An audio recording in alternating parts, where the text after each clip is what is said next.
আজ থেকে Bidhannagar sub division হাসপাতালের নাম হবে ডাক্তার বিধানচন্দ্র রায় মাল্টি স্পেশালিটি হাসপাতাল।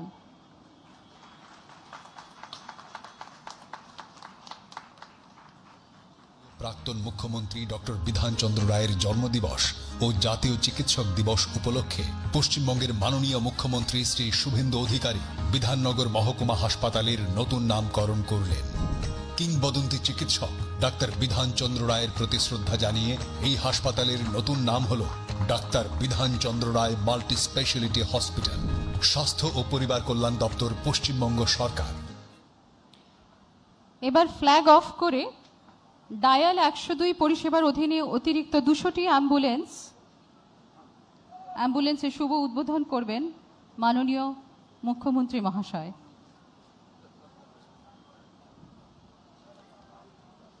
এই 200টি অ্যাম্বুলেন্স রাজ্যের বিভিন্ন স্বাস্থ্য কেন্দ্রে মোতায়েন করা হবে। এগুলি মূলত গর্ভবতী মহিলা ও নবজাতক পরিবহনের কাজে ব্যবহৃত হবে। আজ তারই শুভ উদ্বোধন করছেন মাননীয় মুখ্যমন্ত্রী মহাশয়।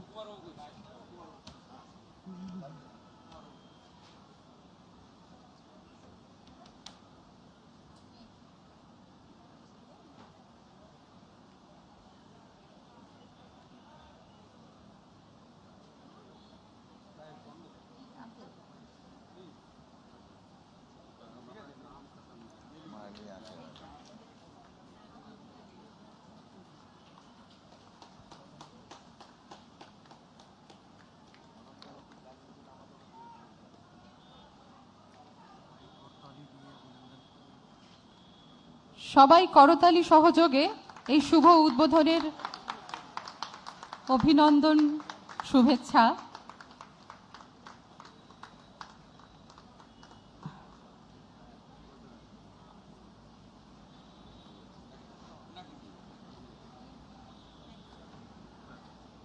এবার মাননীয় মুখ্যমন্ত্রী মহাশয় সার্টিফিকেট প্রদান করবেন, নিক্ষয় মিত্র সার্টিফিকেট তিনি প্রদান করবেন দুজন বিধায়ক বৃন্দকে। মাননীয় বিধায়ক রাজারহাট গোপালপুর বিধানসভা ক্ষেত্র শ্রীযুক্ত অ্যাডভোকেট তরুণ জ্যোতি তিওয়ারি মহাশয় এবং মাননীয় বিধায়ক রাজারহাট নিউ টাউন বিধানসভা ক্ষেত্র শ্রী পীযূষ কানোরিয়া মহাশয়কে। নিক্ষয় মিত্র সার্টিফিকেট প্রদান করলেন মাননীয় মুখ্যমন্ত্রী মহাশয়।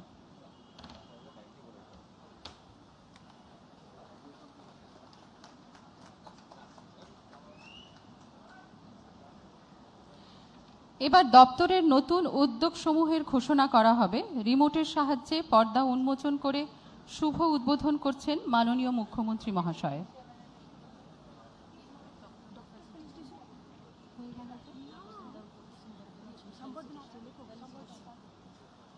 মাফ করবেন, আমরা দপ্তরের উদ্যোগ সমূহের আগে বিশিষ্ট অতিথিবর্গ, আমাদের বিশিষ্ট চিকিৎসকদের সংবর্ধনা প্রদান করব।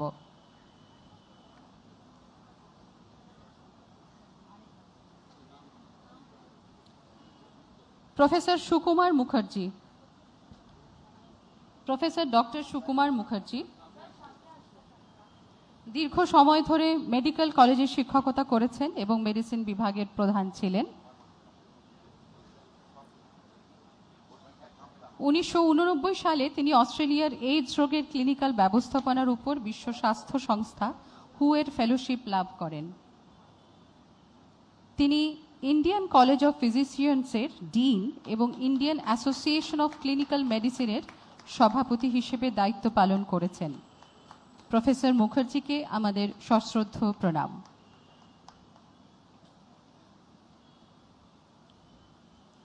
এবার প্রফেসর গীতা গাঙ্গুলি মুখার্জিকে সংবর্ধনা প্রদান করা হচ্ছে। সুবীর চ্যাটার্জি, ওকে। এবারে প্রফেসর সুবীর চট্টোপাধ্যায়কে সংবর্ধনা প্রদান করা হচ্ছে। ভারতে পেডিয়াট্রিক সার্জারি বা শিশু শল্য চিকিৎসার পথিকৃৎ হিসেবে পরিচিত এই চিকিৎসক নিষ্ঠা ও দক্ষতার অনন্য উদাহরণ। সম্প্রতি আমরা সকলে তার 100তম জন্মদিন পালন করেছি। তিনি এনআরএস এমসিএইচ এর প্রথম সার্জারি ইউনিট স্থাপন করেন। প্রফেসর চ্যাটার্জিকে আমাদের সশ্রদ্ধ প্রণাম। এবার প্রফেসর গীতা গাঙ্গুলি মুখোপাধ্যায়, ওনাকে সংবর্ধনা জানানো হচ্ছে। প্রফেসর গীতা গাঙ্গুলি মুখার্জি একজন বিশিষ্ট প্রসূতি ও স্ত্রীরোগ বিশেষজ্ঞ, যিনি দীর্ঘকাল ধরে শিক্ষকতা ও গবেষণার সাথে যুক্ত। তিনি বেঙ্গল অবস্টেট্রিক্স এবং গাইনোকোলজিক্যাল সোসাইটি সহ একাধিক স্বনামধন্য সংস্থার প্রাক্তন সভাপতি। প্রণাম ম্যাডাম মুখার্জিকে। এবার প্রফেসর ডক্টর শান্তা দত্ত, যিনি director NICD national institute of research in bacterial ইনফেকশনসের ডিরেক্টর ছিলেন। তিনি 400-রও বেশি গবেষণা প্রবন্ধ প্রকাশ করেছেন এবং 4টি পেটেন্টের অধিকারী। সশ্রদ্ধ প্রণাম ডক্টর শান্তা দত্ত মহাশয়াকে।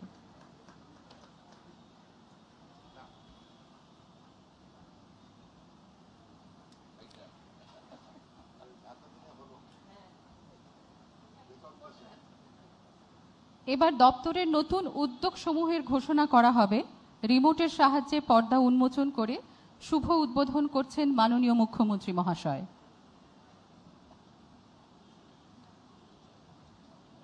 আজ 1 জুলাই 2026 লোকপ্রিয় প্রাক্তন মুখ্যমন্ত্রী ডক্টর বিধানচন্দ্র রায়ের জন্মদিবস ও জাতীয় চিকিৎসক দিবস উপলক্ষে মাননীয় মুখ্যমন্ত্রী শ্রী শুভেন্দু অধিকারী স্বাস্থ্য ক্ষেত্রে এক গুচ্ছ পরিষেবার শুভ সূচনা করলেন। গর্ভবতী মহিলা ও শিশুদের জন্য 200টি অতিরিক্ত অ্যাম্বুলেন্স পরিষেবা, জরুরি শয্যার প্রয়োজনে সরকারি হাসপাতালের রোগীদের জন্য বেসরকারি হাসপাতালে বিনামূল্যে 10% শয্যার সংরক্ষণ, সরকারি হাসপাতালগুলিতে নজরদারির জন্য স্বাস্থ্য ভবনে কন্ট্রোল রুমের উদ্বোধন, স্বাস্থ্য ভবনে নবরূপে সজ্জিত প্রেক্ষাগৃহের উদ্বোধন, নদিয়া জেলা ড্রাগ কন্ট্রোল অফিসের উদ্বোধন,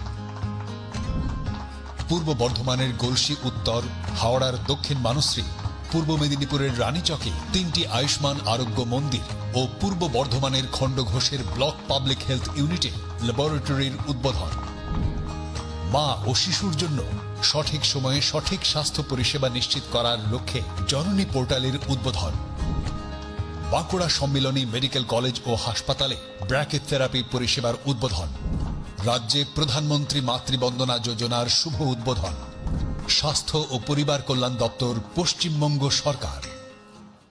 অশেষ ধন্যবাদ মাননীয় মুখ্যমন্ত্রী মহাশয়কে। এবার আমরা শুনব মাননীয় মুখ্যমন্ত্রী মহাশয়ের মূল্যবান বক্তব্য।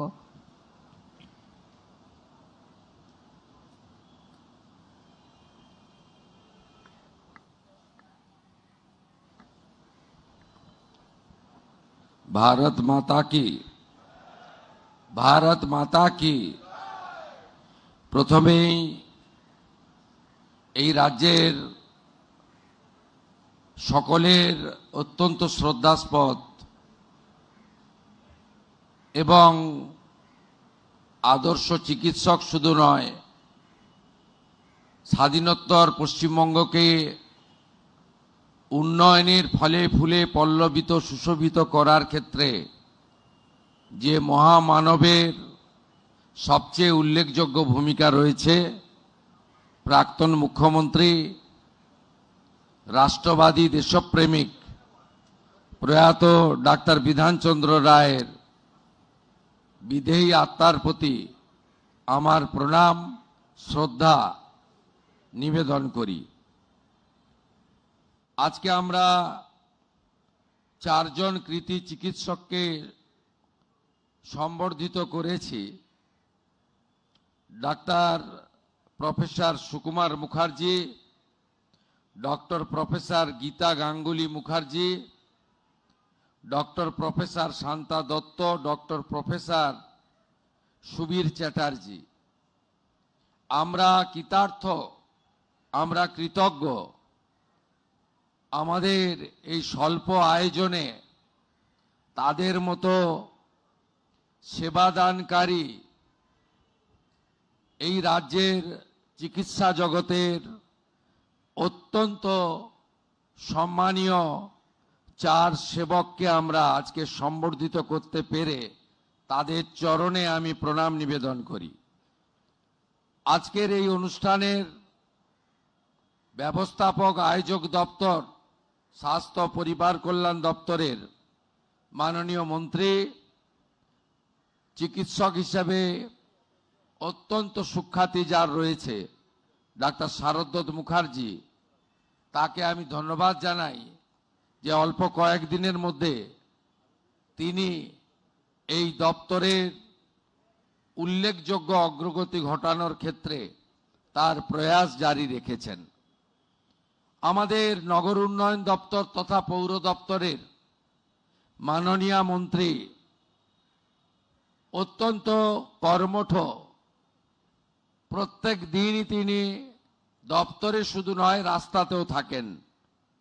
মাননীয় অগ্নিমিত্রা পাল মহোদয়া, আমাদের রাজ্যমন্ত্রী সংশ্লিষ্ট বিভাগ সুমনা সরকার উপবিষ্ট আছেন, তাদেরকে যথাযথ সম্মান জানাই। মাননীয় মুখ্য সচিব আছেন, যিনি আমাদের সমস্ত সিদ্ধান্ত কার্যকর করার ক্ষেত্রে গুরুত্বপূর্ণ ভূমিকা নিচ্ছেন, নেতৃত্ব দিচ্ছেন। মনোজ আগরওয়াল সিনিয়র আইএস, তাকে ধন্যবাদ, তার টিমকে ধন্যবাদ। স্বাস্থ্য দপ্তরের প্রধান সচিব নারায়ণ স্বরূপ নিগম এবং মাননীয় দুই বিধায়ক আছেন, রাজারহাট গোপালপুরের হাইকোর্টের বিশিষ্ট আইনজীবীও বটে তরুণজ্যোতি তেওয়ারি, এবং যিনি কখনো নেতা নন, কর্মী হিসেবেই আজকে বিধায়ক হিসেবে নির্বাচিত হয়ে কর্মী হিসেবে, সেবক হিসেবে কাজ করছেন, রাজারহাট নিউ টাউনের পীযূষ কানোরিয়া, তাকেও ধন্যবাদ।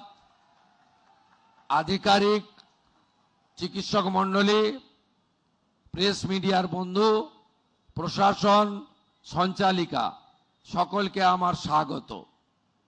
শুধু এখানে যারা আছেন নয়, আজকে গোটা পশ্চিমবঙ্গের চিকিৎসক সমাজ, চিকিৎসা প্রদানকারী, স্বাস্থ্যকর্মী এবং স্বাস্থ্য সংক্রান্ত যারা প্রত্যেকে রয়েছেন, আমি এই স্বাস্থ্য পরিবারকে চিকিৎসক দিবসে আমি আন্তরিক ধন্যবাদ জানাচ্ছি পশ্চিমবঙ্গ সরকারের পক্ষ থেকে এবং আমার অন্তরের অন্তঃস্থল থেকে। আপনারা জানেন যে আমরা ডক্টর বিধানচন্দ্র রায়ের মূর্তিতে মালা দিয়েছি, প্রণাম করেছি। ডক্টর বিধানচন্দ্র রায়, তার সম্পর্কে যদি একটু খোঁজ নেন, যেটা আমি মনে করি আমরা যারা বর্তমান জনপ্রতিনিধি, মানুষের আশীর্বাদে আমরা সাংবিধানিক দায়িত্ব পালন করছি, আমাদেরও ডক্টর বিধানচন্দ্র রায়ের কর্মকুশলতা, কাজের পদ্ধতি, একাগ্রতা, দায়বদ্ধতা, অর্জুনের লক্ষ্যভেদের মতো লক্ষ্য স্থির রেখে ব্যক্তি স্বার্থকে উপেক্ষা করে তার যে কর্মকুশলতা ছিল সেটা জানা উচিত, এবং কিছুটা গ্রহণ করলেই এই রাজ্যের এবং দেশের মঙ্গল হতে পারে বলে আমি মনে করি। ডক্টর বিধানচন্দ্র রায়, তিনি আইএম এর প্রথম বেসরকারি সভাপতি ছিলেন। তিনি যেখানেই গেছেন, কলকাতা কর্পোরেশন হোক, চিকিৎসকদের সংগঠন হোক, অথবা তার যা যা কর্মক্ষেত্রে, তিনি কখনো দুই হননি, এক নম্বর হয়েছেন। তার এই যোগ্যতা ছিল, তার এই অন্তর্নিহিত লুক্কায়িত প্রতিভা ছিল, এবং তিনি তৎকালীন কোন রাজনৈতিক নেতা বা দলের মদতে আইনসভাতে যেতেননি।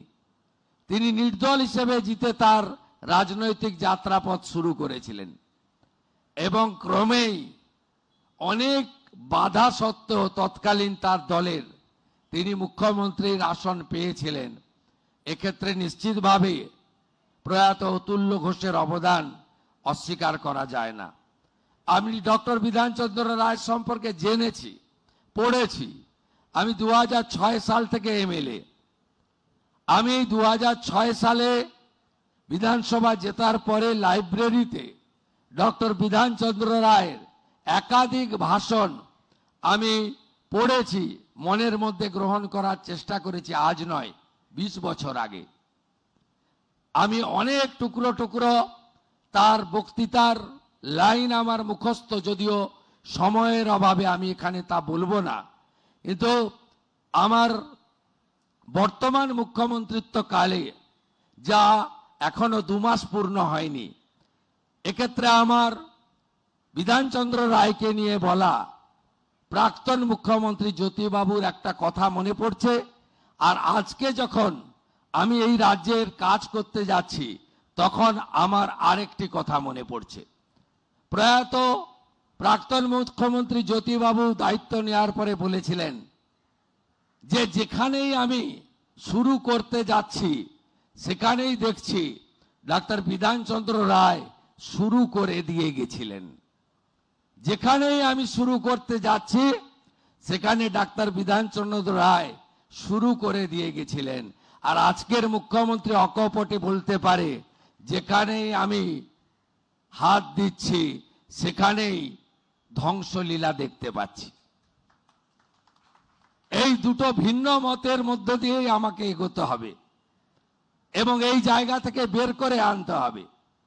সমগ্র চিকিৎসা ব্যবস্থা, এখানে সংকীর্ণ রাজনৈতিকতা থাকবে না। এখানে ধর্ম সম্প্রদায় ভেদাভেদ, মত পথের পার্থক্য, ওরা আমরা পছন্দ অপছন্দ থাকতে পারে না। কারণ স্বামী বিবেকানন্দ বলে গেছেন, ব্রহ্ম হতে কীট পরমাণু, সর্বভূতে সেই প্রেমময়, মন প্রাণ শরীর অর্পণ করো এসকে, এসবের পায়ে বহু মুখে সম্মুখে তোমার ছাড়ি, কোথা খুঁজিছ ঈশ্বর, জীবে প্রেম করে যেই জন, সেই জন সেবিছে ঈশ্বর। আমরা যারা ভগবানে বিশ্বাস করি, আমরা যারা ঈশ্বরে বিশ্বাস করি, আমরা মনে করি প্রত্যেক মানুষের শরীরের মধ্যে নারায়ণ অবস্থান করছে। একথা আমার নয়, স্বামী বিবেকানন্দও বলে গেছিলেন। বলেছিলেন শিব জ্ঞানে জীব পূজা করো। বলেছিলেন যত্র জীব তত্র শিব, অর্থাৎ মহাদেব। আজকে আমাদের এই রকম একটি দপ্তরকে সত্যিকারে ঠিক জায়গায় পৌঁছে নিতে হবে। আপনি যান ভেলোরে, আপনি যান মুম্বাই টাটা ক্যান্সার হসপিটালে, আপনি বেঙ্গালুরুতে দেবী শেঠির হসপিটাল, আপনি পিজিআই চণ্ডীগড়, আপনি যান ডাক্তার রেড্ডির হায়দ্রাবাদে, সর্বত্র শুধু বাঙালি বাঙালি বাঙালি, দরিদ্র দরিদ্র দরিদ্র। কেন এই রাজ্যে চিকিৎসা দেওয়া যায় না? সুবীর বাবু, গীতা দিদির মতো লোকেরা, ডাক্তার সুকুমার বাবুর মতো লোকেরা, যারা ডক্টর বিধানচন্দ্র রায়ের পরবর্তী সময়ে এ রাজ্যের চিকিৎসা ব্যবস্থাকে এগিয়ে নিয়ে যাচ্ছে, এত হস্তক্ষেপ, এত দমন পীড়ন, এত আমরা ওরা, এত অবহেলিত চিকিৎসা ব্যবস্থা, এটা কি কাম্য ছিল? কারণ এই পশ্চিমবঙ্গ আমি মনে করি মেধাতে শুধু ভারতবর্ষ নয়, পৃথিবীর যে কোনো আধুনিক রাষ্ট্রকে টেক্কা দিতে পারে। আজকে যখন ইউরোপের বড় বড় হসপিটালে আপনি যাবেন, সেখানে বাঙালি ডাক্তারদের দেখতে পাবেন। আমি অনেকদিন এমপি ছিলাম, দিল্লি যাতায়াত করতাম, প্রচুর এনআরআই বিদেশে থাকা সিনিয়র সিনিয়র ডাক্তাররা, তারা সব যাতায়াত করতেন বছরে দুর্গাপুজোর সময় বা যখন ওখানে প্রচন্ড বরফ পড়ে, উইন্টার ইত্যাদি হয়, ওরা আসেন এখানে। অনেকের সঙ্গে দেখা হতো, পরিচয় করতাম। কেউ যুক্তরাষ্ট্র, কেউ যুক্তরাজ্য, কেউ জার্মানি, কেউ ফ্রান্স, কেউ কানাডা, সব বড় বড় হসপিটালগুলোতে নেতৃত্ব দিচ্ছেন, এইচওডি হয়ে বসে আছেন এই বাঙালি চিকিৎসকরা। আর বাংলার লোকগুলো ভেলোরে লম্বা লাইন দিয়ে দাঁড়িয়ে আছে। বাংলার লোকগুলো মুম্বাই টাটা ক্যান্সার হসপিটালের সামনে লাইন দিয়ে দাঁড়িয়ে আছে। তার সঙ্গে অন্য রাজ্যের লোক দাঁড়িয়ে আছে, তার হাতে আয়ুষ্মান ভারতের কার্ড, এমআরআই স্ক্যান, রক্ত পরীক্ষা। পাশে থাকায় উত্তরপ্রদেশ গুজরাটের লোকটাকে টাকা দিতে হচ্ছে না, আয়ুষ্মান ভারতের কার্ডটা দেখাচ্ছে। আর পশ্চিমবঙ্গের লোকটা, গরিব লোকটা ওর দিকে তাকিয়ে আছে করুণ দৃষ্টিতে, আর 12,000 টাকা, 14,000 টাকা, 18,000 টাকা পরীক্ষার বিল মিটাচ্ছে। এটাই কি বাংলায় কাম্য ছিল? এটাই কি বাংলায় কাম্য ছিল? হসপিটালগুলোতে বেহাল অবস্থা, রুগী শুয়ে আছে, তার সঙ্গে কত প্রাণীও শুয়ে আছে যাদের সেখানে থাকার কথা ছিল না। কি অবস্থা করে রেখেছেন হসপিটালগুলো, কি অবস্থা করে রেখেছেন স্বাস্থ্য ভবনে, কি অবস্থা করে রেখেছেন মেডিকেল কলেজে। কেন যোগ্যতমের উদ্বর্তন হবে না? আসুন সবাই মিলে শপথ নিয়ে, প্রথমে যদি বেহাল অবস্থার হাল ফেরাতে হয় চিকিৎসা ক্ষেত্রে করতে হবে। এই 1.5 মাসে আয়ুষ্মান ভারতের মৌ চুক্তি স্বাক্ষরিত হয়েছে। এই 1.5 মাসের মধ্যে আয়ুষ্মান ভারত চালু হয়েছে। এই 1.5 মাসের মধ্যে আজকে এই মহতী দিনে, আজকের এই সুন্দর দিনে, আজকের এই অত্যন্ত গুরুত্বপূর্ণ দিনে আমরা এই কয়েকটি ছোট্ট প্রয়াসের মধ্য দিয়ে স্বামীজির যে মহান মন্ত্র চরৈবতী চরৈবতী, এই মন্ত্রে আমরা এগিয়ে যাই। চিকিৎসকদের জন্য, তাদের নিরাপত্তার জন্য ভারতীয় ন্যায় সংহিতা তৈরি হয়েছে। মাননীয় প্রধানমন্ত্রী নরেন্দ্র মোদীজির নির্দেশে কেন্দ্রীয় স্বরাষ্ট্রমন্ত্রী অমিত শাহজি 2023 সালে ভারতীয় ন্যায় সংহিতা এনেছেন। সেখানে দেখবেন ডাক্তার বাবুরা চিকিৎসার ক্ষেত্রে তারা কখনোই চান না কোনো রোগী মারা যাক বা তার ক্ষতি হোক। একটা দুটো যে এক্সেপশন নেই তা নয়, আমি সবাইকে ডিফেন্ড করছি না, কিন্তু যে আতঙ্কের পরিবেশ ছিল, যে ভয়ের পরিবেশ ছিল, তার ফলে যে চিকিৎসা আপনারা করতে পারতেন রেফার করে দেওয়ার মানসিকতা তৈরি হয়েছিল। ভারতীয় ন্যায় সংহিতার পরে ডাক্তার বাবুদেরকে সুরক্ষা প্রদান করেছে ভারতীয় ন্যায় সংহিতা, ভারতীয় আইন। ভয় কেটে গেছে, ভরসা এসে গেছে। আপনাদের সকলকে ধন্যবাদ জানিয়ে, সহযোগিতা প্রার্থনা করে আমার কথা শেষ করছি। খুব ভালো থাকবেন সবাই। সবাইকে আবার ধন্যবাদ। চিকিৎসক শব্দটিকে প্রণাম এবং শ্রদ্ধা জানিয়ে আমার কথা শেষ করলাম। ভারত মাতা কি বন্দে। আন্তরিক শ্রদ্ধা ও ধন্যবাদ মাননীয় মুখ্যমন্ত্রী মহাশয়কে। সবাইকে অনুরোধ জাতীয় সঙ্গীত পরিবেশনের জন্য উঠে দাঁড়াবার জন্য। এরই মধ্য দিয়ে আজকের অনুষ্ঠান সমাপ্তি ঘোষণা করা হচ্ছে।